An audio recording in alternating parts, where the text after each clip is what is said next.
Hi there, guys. This is Ed Pizzoni. I'm the founder of Bounce, and we do educational workshops that are completely free. If you like what you're hearing, let your friends watch this email video as well. There's no problem with that. If you like it, watch it more than once. Have your mom and dad watch it. This is totally free. I love getting the name out there and all the good things we're doing.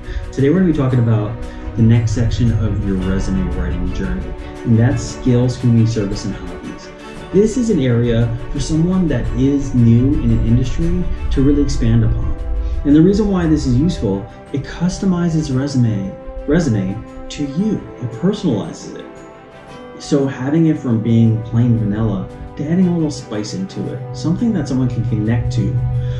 If you're involved in a sports team, you play basketball, football, billiards league, whatever it might be, put that on there. This is your opportunity to make a connection with someone. Half of a resume and half the problem employers have is they only can hire one person or maybe 10 people out of a group of 100.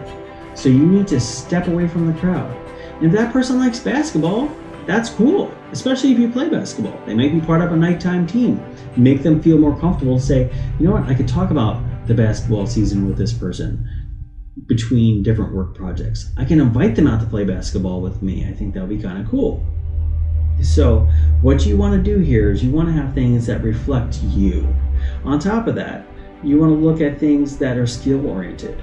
Do you have computer skills? Do you know how to use Microsoft Word, Excel? Do you know how to use a PowerPoint presentation, set that up? Do you know how to log in to Outlook? Do you know how to use Thunderbird email products? Do you know how to use Gmail platforms? These are simple things that you can put in this area that will make you stand apart, because some people are looking for that stuff. Do you speak more than one language? Can you write more than one language? You know how to write Spanish. Can you write Spanish? What dialect of Spanish can you write? Because there's plenty of them. You have the King's Spanish, then you have the more dialect island version of Spanish. Neither of them are wrong, but there's actually employers that want that. They're looking for that. And they can see, oh good, this person knows how to write and speak Southern Mexican.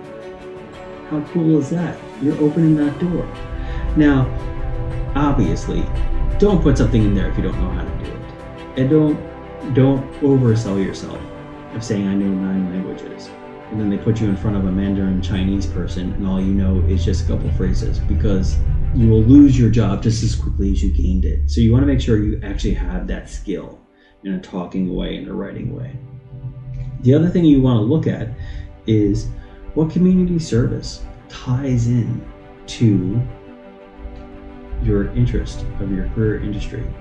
I said before, some people don't have a lot of work experience, so they may actually take some of that community service and make it into work experience. But if you're the other extreme and you have a lot of experience in an industry, this is a good place to show that, hey, I volunteer my time, I do landscaping around the church. I volunteer my time, I do landscaping around the 4-H or the VFW hall. I help them keep that looking good and clean. I put down fresh mulch all the time. Just an example. But now you have extra things in your industry if you want to be in landscaping to show how it ties together. Now, the other thing that's important with the community service, it shows that you're grounded and you're going to stay in the community. There's one thing I look for is how much of a flight risk is this person that I'm going to be employing? I'm an employer, and there's some people that are not going to be around. They're looking to relocate, and that's fine. But I'll see it on the resume because they'll have no community service time. This is an area, if you're an Eagle Scout, put down you're an Eagle Scout. If you're a Gold Award recipient from the Girl Scouts, put that down. If you're a part of a social group like the Honor Society or Dean's List, put that in there too. Put the different things that tie a little bit more of how is community service. If it's just a straight award, keep it in education. But if there's something more to it, plug it in, because it shows that you're tied to the community. You don't want to leave the community. You're setting roots, and you're more employable if you show that to people. Okay, we talked about a big section that could really make you be a superstar and personalize your resume for you. And all I care about is seeing you get a job. I want to see you be successful in life. So think about it. Look in the mirror. Take time now. Put this section together. No wrong answers. It's your life. Enjoy. Hope you have a blessed day. Thanks for watching.